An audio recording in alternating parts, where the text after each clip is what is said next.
Segunda Pedro, capítulo 1.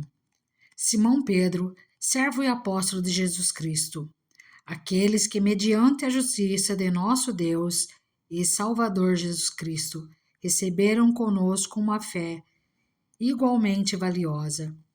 Graça e paz lhes sejam multiplicadas pelo pleno conhecimento de Deus e de Jesus, o nosso Senhor. A certeza de nossa vocação e eleição. Seu divino poder nos deu tudo de que necessitamos para a vida e para a piedade, por meio do pleno conhecimento daquele que nos chamou para a sua própria glória e virtude. Dessa maneira, ele nos deu as suas grandiosas e preciosas promessas, para que por elas vocês se tornassem participantes da natureza divina e fugissem da corrupção que há no mundo, causada pela cobiça. Por isso mesmo, empenham-se para acrescentar à sua fé a virtude, o conhecimento, ao conhecimento, o domínio próprio, ao domínio próprio, a perseverança, a piedade, a fraternidade, e a fraternidade, o amor. Porque se essas qualidades existirem e estiverem crescendo em sua vida, elas impedirão que vocês, no pleno conhecimento de nosso Senhor Jesus Cristo, sejam inoperantes e improdutivos. Todavia, se alguém não as tem, está cego, só vê o que está perto, esquecendo-se da purificação dos seus antigos pecados. Portanto, irmãos, empenhem-se ainda mais para consolidar o chamado e a eleição de vocês, pois, se agirem dessa forma, jamais tropeçarão, e assim vocês estarão ricamente providos quando entrarem no reino eterno do nosso Senhor e Salvador Jesus Cristo. A glória de Cristo e a firmeza das Escrituras. Por isso, sempre terei o cuidado de lembrar-lhes estas coisas, se bem que vocês já as sabem e estão solidamente firmados na verdade que receberam.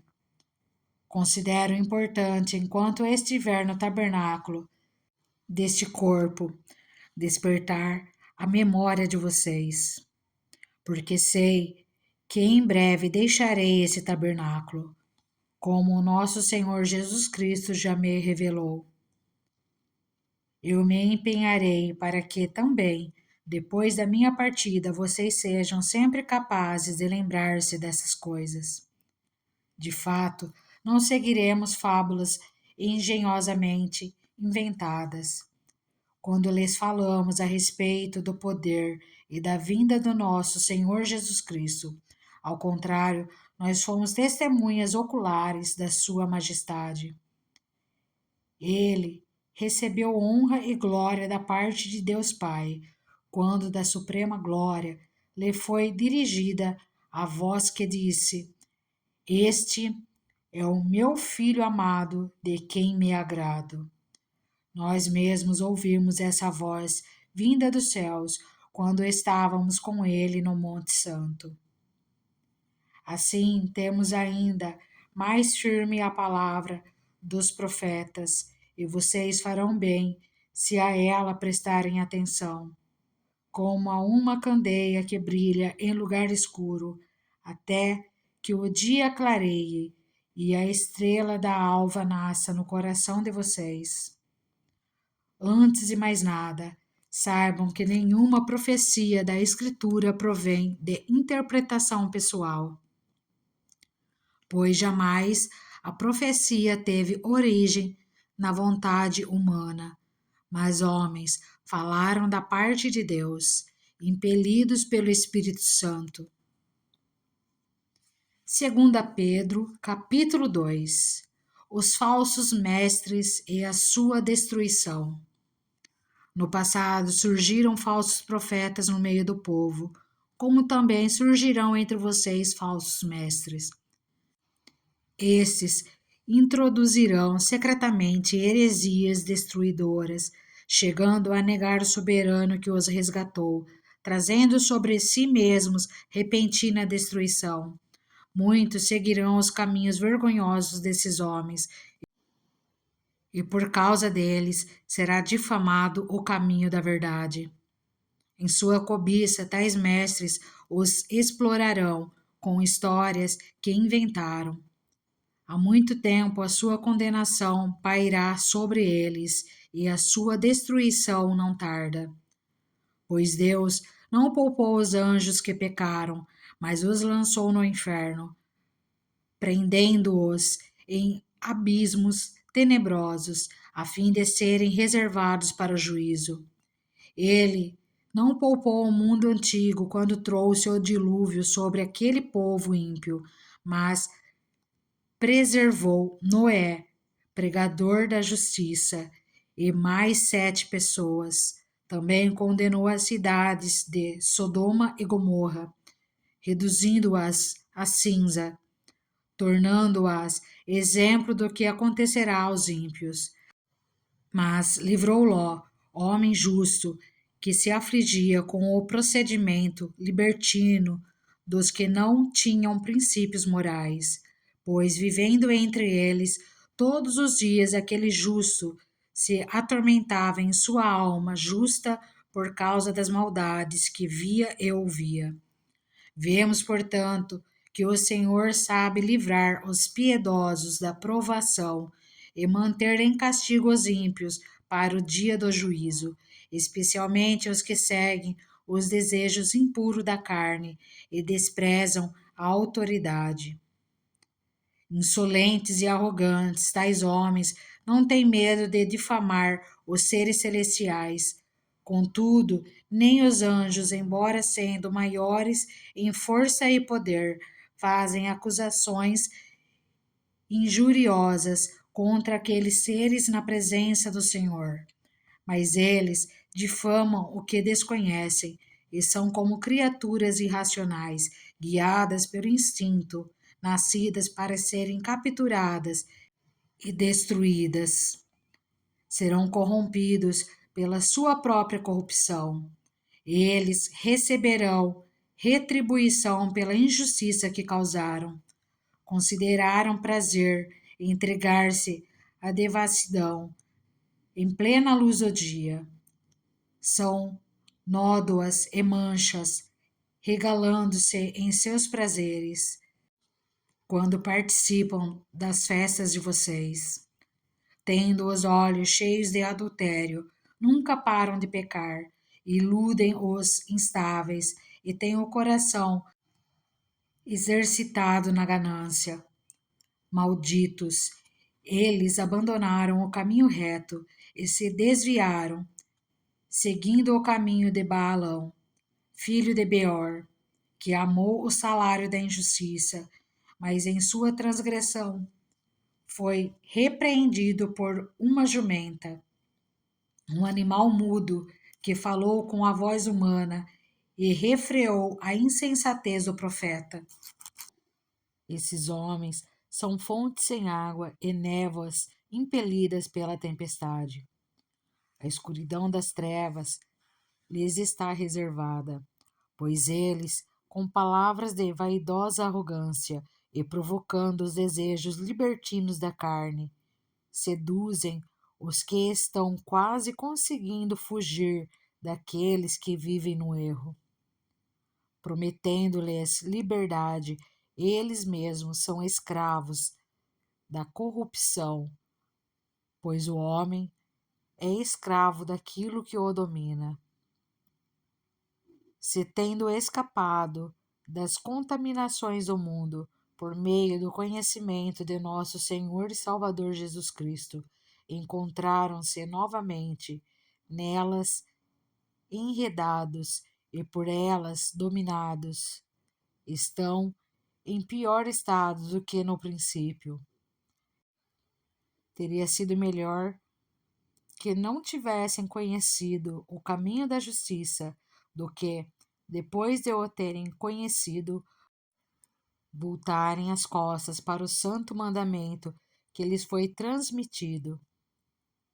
Confirma-se neles que é verdadeiro o provérbio: o cão volta ao seu vômito, e ainda a porca lavada volta a revolver-se na lama. 2 Pedro, capítulo 3. O dia do Senhor. Amados, esta é agora a segunda carta que lhes escrevo. E ambas quero despertar com estas lembranças a sua mente sincera, para que vocês se recordem das palavras proferidas no passado pelos santos profetas e do mandamento de nosso Senhor e Salvador, que os apóstolos de vocês lhe ensinaram.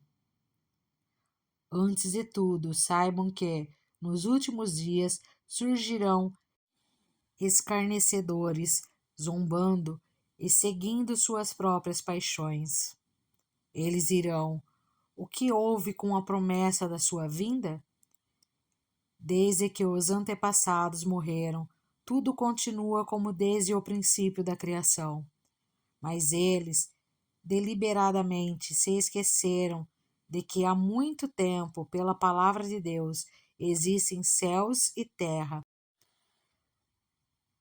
Está formada da água e pela água o mundo daquele tempo foi submerso e destruído. Pela mesma palavra, os céus e a terra, que agora existem, estão reservados para o fogo, guardados para o dia do juízo e para a destruição dos ímpios. Não se esqueçam disto, amados. Para o Senhor, um dia é como 1000 anos, e 1000 anos como um dia. O Senhor não demora em cumprir a sua promessa, como julgam alguns.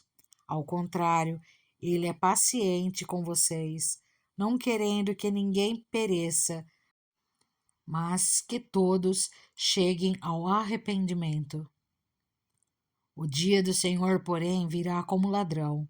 Os céus desaparecerão com um grande estrondo, os elementos serão desfeitos pelo calor, e a terra e tudo o que nela há será desnudada. Visto que tudo será assim, desfeito, que tipo de pessoa é necessário que vocês sejam? Vivam de maneira santa e piedosa, esperando o dia de Deus e apressando a sua vida. Naquele dia, os céus serão desfeitos pelo fogo e os elementos se derreterão pelo calor. Todavia, de acordo com a sua promessa, esperamos novos céus e nova terra, onde habita a justiça. Portanto, amados, enquanto esperam estas coisas, empenhem-se para serem encontrados por Ele em paz, imaculados e inculpáveis. Tenham em mente que a paciência do nosso Senhor significa salvação, como também o nosso amado irmão Paulo lhes escreveu, com a sabedoria que Deus lhe deu. Ele escreve da mesma forma em todas as suas cartas, falando nelas desses assuntos. Suas cartas contêm algumas coisas difíceis de entender, as quais os ignorantes e intestáveis torcem, como também o fazem com as demais escrituras, para a própria destruição deles. Portanto, amados, sabendo disso, guardem-se para que não sejam levados pelo erro dos que não têm princípios morais, nem percam a sua firmeza e caiam. Cresçam, porém, na graça e no conhecimento de nosso Senhor e Salvador Jesus Cristo. A Ele seja a glória, agora e para sempre. Amém. E assim concluímos a leitura de 2 Pedro.